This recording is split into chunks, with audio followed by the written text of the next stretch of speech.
How'd you get on? You score? Yeah. You? Oh, yes.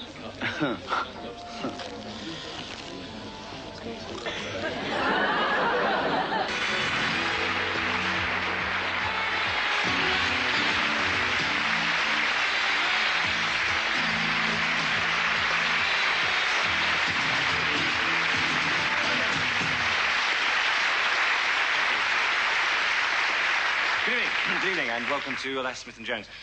You know, the thing about doing a comedy show like this is that people often come up to you in the street and they say, where exactly do you get your ideas from? Don't they? That's right.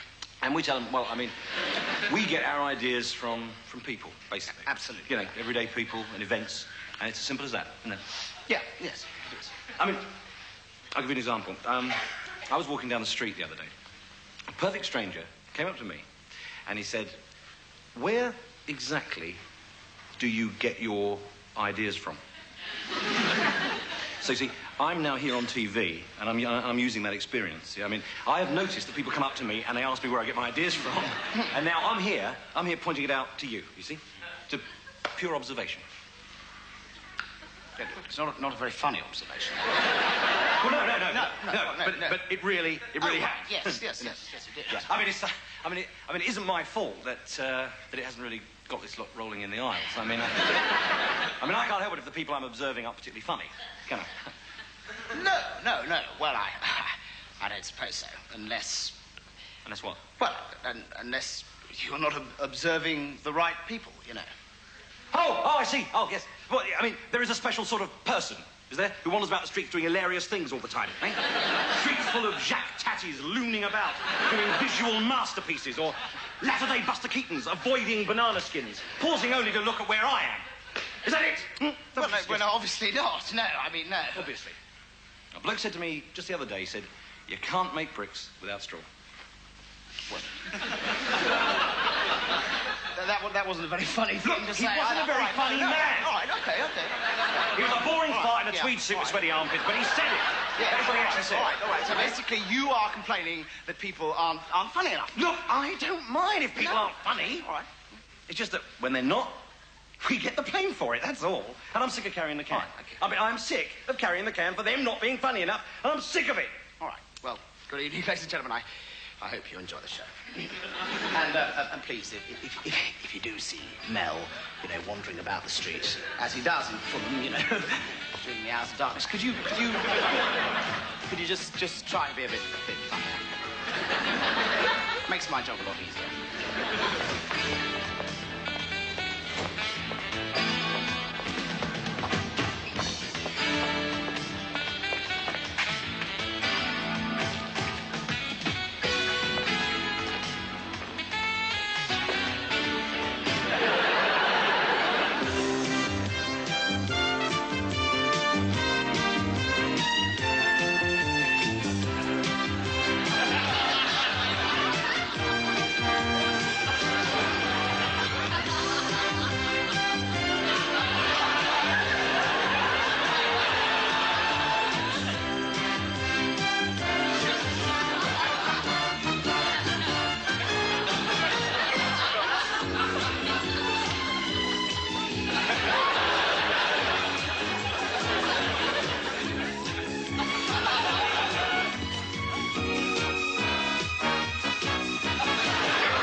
Margaret, I'm home.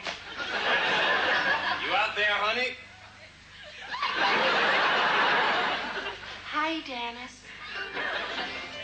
Can I fix your drink? Not for me. Oh, you know John Knott, the defense secretary. Hi, John. I hear my wife's been giving you a tough time over your budget cuts. Sure said it. Well, don't let her boss you around, John. Underneath, she's a pussycat. Oh, hi there, Lord Carrington. Hi, Dennis. This is quite a party. Listen, Margaret, have you read that report yet on those little islands in the South Atlantic? Oh, now don't you start nagging me, Peter. Surely it'll keep. Why, honey? It's not like you to ignore a problem and hope it'll go away. Maybe I'd better go see President Reagan.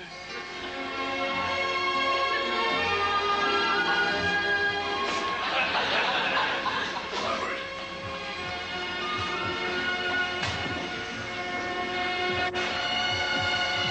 You look as beautiful as ever. Did you make up your mind about cruise missiles? Of course we'll have them, Ronald.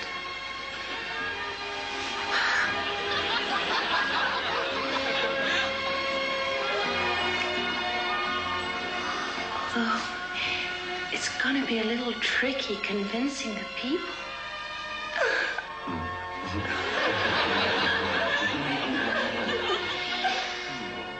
Oh, blimey, Governor. You won't take kindly to these defense spending flags. And no error. Really, Mr. Foote, I would have thought that you, of all people, would support me in this. Oh, swipe me. No mistake, man. I warn you. There'll be riots and a cooked meat when this gets out. Oi, oi. Whoa, Mr. Thatcher. How you do, me old cook? As pale as rosy leaves. Baby, this telex just arrived for you from Port Stanton. What is it, Radcliffe? Is this Margaret's finest hour, and will Mark Thatcher spoil it for her again? Don't miss Margaret Roberts Thatcher Part 2, The Year of the Boot.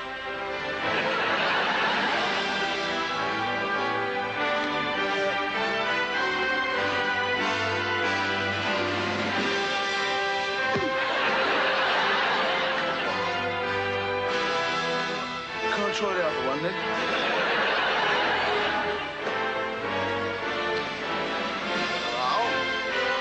Now read the terms of surrender as required by Allied High Command. 1. German land and air forces to cease operations and surrender to Allied forces. Jawohl. 2. German sea forces to steam for the nearest Allied ports, there to surrender to Allied control. Jawohl. 3. The German High Command is to say it's very sorry about the war. What is das? Sie wollen, dass wir sagen, dass wir sehr beschämt über den Krieg sind. Nein, never, never! Herr General, if you do not agree to this condition, we will be forced to flatten Berlin. Sie wollen Berlin geflatten. Wie flat? How flat? As flat as a pancake. So flat wie eine... Schuldenpfotenbratentorte. Mein Gott. Jawohl. The general agrees to say that he is sorry. Well, go on then.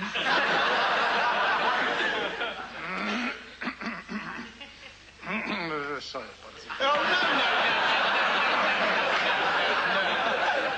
That's not good enough. I couldn't hear that. Come on, spit it out, man. We all want to hear you, you know. Very sorry, but...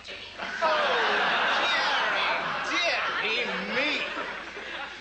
But I said it! I said it! Yes, but you've got to say it as if you mean it, or I shall be very cross indeed. But... There'll be a lot of geflattening going on. All right. In the name of the Supreme Command of German forces, we are very sorry about the war. We promise not to do it again. And we promise not to do it again. Cross my heart and hope to die. Yeah? Cross my heart and hope to die. Well, there we are. That didn't hurt, did it? Sir, permission to speak, sir? Yes? That doesn't count, sir. Why not? The big Jerry had his fingers crossed, sir.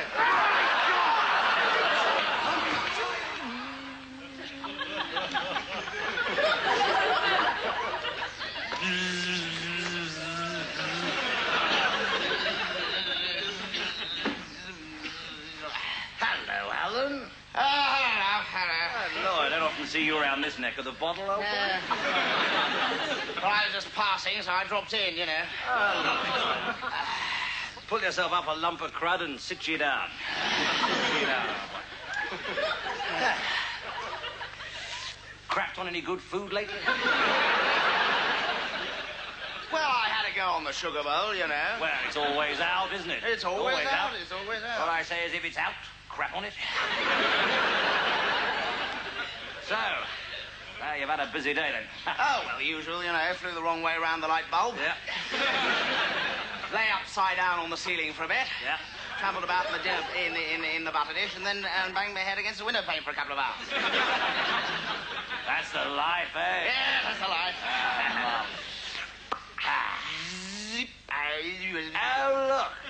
There's Roger. Hello, Roger. Hello, Roger. Well, I don't know what he's got to be so cheerful about. What do you mean? Well, look at this place. Ted, have you ever seen anywhere so clean? Oh, I know what you mean. It's horrible, The place is flowing with Dettol. I know. There's vapor around every corner. I know. I've only got one word to say to you. What's that, old boy? Cling film. Don't talk to me about cling film. I mean, you can't see the bloody stuff, can you? I mean, you're hitting at a plate of sandwiches and boing, and you're back up on the bloody ceiling. Oh, God, look, there's Eric. Oh, my Looping the loop and having it away at the same time. Well, it's all right for some, isn't it? All right for some. Well, come on. You've got a disgusting wife at home, haven't you? Well, I mean, she's all very revolting to look at. Well, absolutely. But between you and me, she's not terribly interested in it, you know. What? Not getting the legs over, old boy? Well, you see, she's always got a headache. Oh, well, it's hardly surprising, is it? I mean, all that bashing against the window panes all the time. I know, but I don't know what to do about it. I really don't. Oh, come on, you've got some lovely kids. Well, haven't you? I know. How many have you got now? There are 2 million. I hear the oldest one's got into Oxford. Yes. On a scholarship? On a pork chop. Not going to do him any good, though. I don't know. Oh, come on, Alan. Life's too short, old boy. Well, it set me thinking, you know, why do we do it? I mean, what's it all about? Why do we crawl up people's noses in the middle of the night? Why do we piddle in their beer when they're not coming? I mean, I don't understand. It just doesn't give me a buzz anymore, old boy. Oh, come on. Alan, don't be a blue bottle. When you find yourself staring for the umpteenth time at the last square meal you had, and you wonder what you saw in it the first time round, well, you're bound to feel a little bit sad.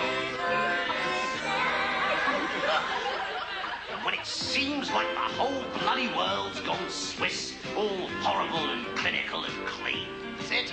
and you've been shadowing a sheepdog for an hour and a half, and you still don't know where it's been. When you've licked your way to the bottom of the bowl, and the whole thing tastes of the... But you can bet that life will always have a lonely lump of pony underneath the ring. My word, for every silver lining, there's a turd. For every Mrs. Mop, there's a decomposing swap with something rather tasteless occurred. We love to sit in a pile of poodle.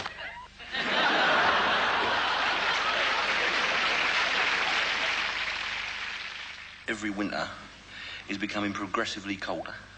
No. Well, it is. No, it isn't. Yes, it is. No, it isn't. No, because I had the central heating put in. I'm not talking about... I'm talking about in your house. I'm talking about the whole planet, the whole Earth. Right. Oh, the whole world, yeah. Yeah, apparently it's coming on because of the onset of the new ice age, apparently. Oh, what's that then? That new ice age, what is that? Well, basically, it's all to do with the polar... Bears. The cats. No. Oh, the cats. The polar caps. Oh, yeah, and, right. Well, I don't want to blind you with science. No. Do you know anything about science, actually? No. Right. Well, it's to do with the polar caps. Yeah. Which, for obvious reasons, are getting bigger. What reasons are those, then? The obvious ones. Oh, the obvious ones, yeah. They're getting bigger. And eventually the whole Earth will be covered with ice, apparently. What, even Torquay? Yep. What will it be like then, this ice? Well, it's difficult to say, actually, although off the top of my head, I would say it would be something like about 10 foot thick. Yeah. Over the whole planet, basically. Oh, yeah. Imagine it, 10 foot of ice, and underneath all that earth and turf being kind of packed down and cold and rock solid. Yeah. Well, the football will be off then, won't it?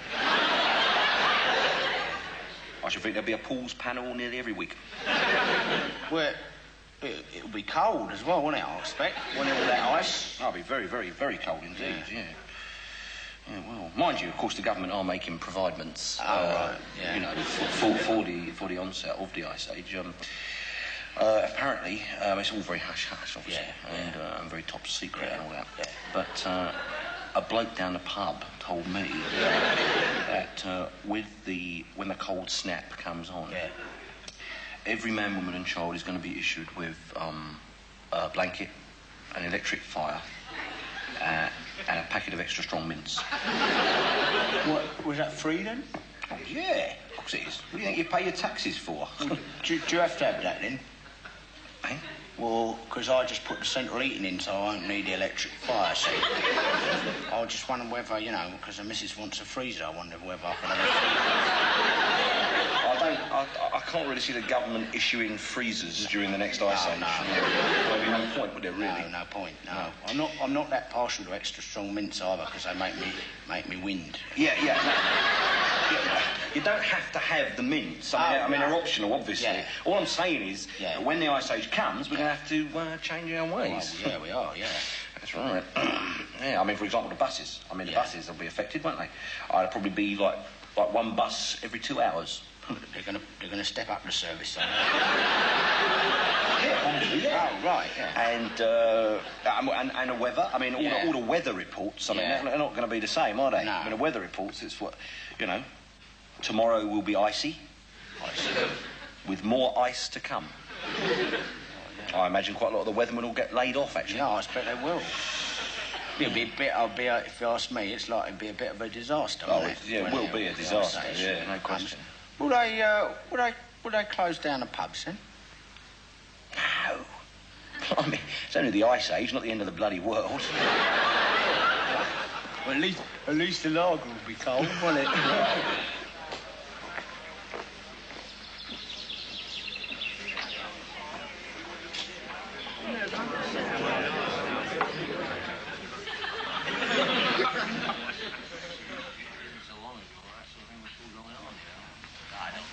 I don't say much eating modern. Funny old day. You know, work up a thirst when you're walking, I can tell you. Very nice place you've got here. Very quaint. I mean, it's got a lot of character. It's full of character, isn't it? Do you get a lot of tourists around here? I'm sorry, have I done something wrong? One thing we don't like is unfriendly southerners. Yeah, well, some of us are quite friendly, you'd be surprised. Billy, tell him a joke. My wife's got no nose. How does she smell? Well, I don't know. How does she smell? Terrible. That's very funny. That's very rich. No, it's not. It's an old joke. Oh. What do you call an Eskimo wearing 5 balaclavas? I don't know. What do you call an Eskimo wearing 5 balaclavas? Anything you like. He can't hear you.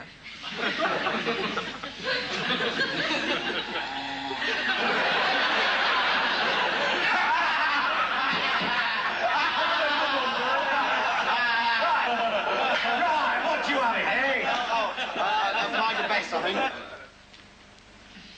Bastard. Please. All right, OK, I'll find a minute. There we go. Now, this is the best pint a minute. I'll tell you, the best pint a minute. You'll get north of Bradford. Now, get your laughing gear around that left. No, Thank you very much. All right, Thank no. you. So how long have you been up here for, then? Oh, 5 days. Are you enjoying yourself? Yes, I am quite. A lot. I'm having a whale of a time. I just love it here. I just love it. Bugger that holiday I had in Montego Bay last year. If anyone so much as mentioned sipping pina coladas on a sun-drenched coral-fringed beach surrounded by semi-clad goddesses, I shall vomit. I shall vomit here on the spot. Cheers, come to you. Here, have another one. No. Have another one, come on. On the house. You don't go in. No, you don't go in.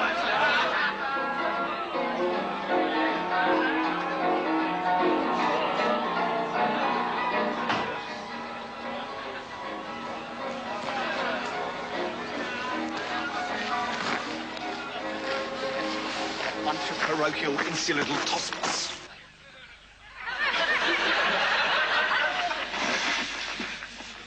Extraordinary stuff, isn't it, that real ale? Yeah. Yeah, it is. Yeah. Made with great care, innit? Yeah. You know, made with a lot of love and care. Yeah. Distilled in the wood. Yeah, in the wood.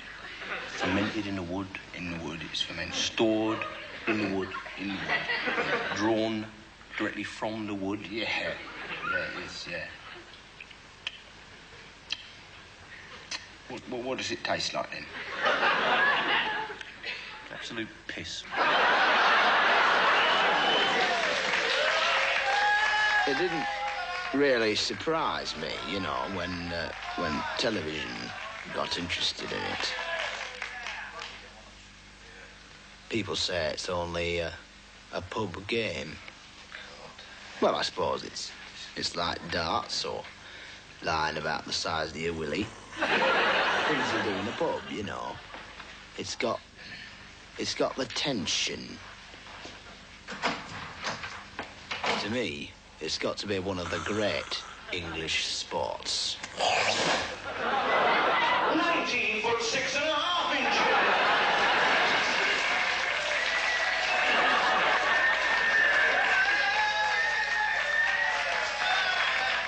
Of course, Grandad were a semi-pro. Mind you, in those days, they couldn't afford the modern training techniques, you know, that we have today. They had to smoke a bicycle tubing stuffed with tarmac. Mind you, I mean, I think of myself still as an ordinary man, I hope, you know. I mean, I'm just Newton Wayne bus driver, really. Mind you, got my own bus now, haven't I? I've always been obsessed with it, even in those days. It were at the Hippodrome Ormskirk. I was sitting down on the 2 and 4s, him and his mates were up on the 1 and 6s. Oh, it were like Cupid's arrow. Get that warm feeling right between my eyes. Well, I like to have a practice when I'm on the way to work in my bus, you know. I've had the extra windscreen wipers fitted on the inside. I'm so proud of his cups. A goblet, as he calls them. It's a golden spittoon. He won that for 1 million successful gobs in the UK. Well, there's always a few fans, you see, knocking around when you arrive. And that's the European Championship Cup, the Pre-Phlegmatic.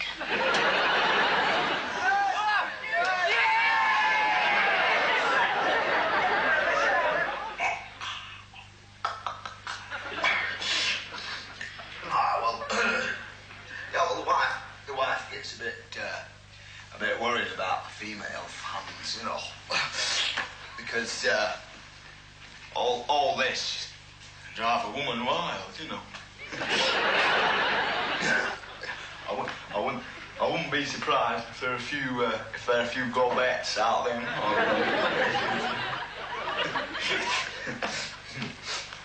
Yes, well, I get asked to do a lot of this sort of thing now, you know, opening copping alleys, closing restaurants. Internationally, I believe it's become very popular. Mr. Wayne. And that Russian lad, Olga Spitsky. Oh, marvellous, they said. Till they found out he was using radio-controlled sputum. It's big league stuff, isn't it?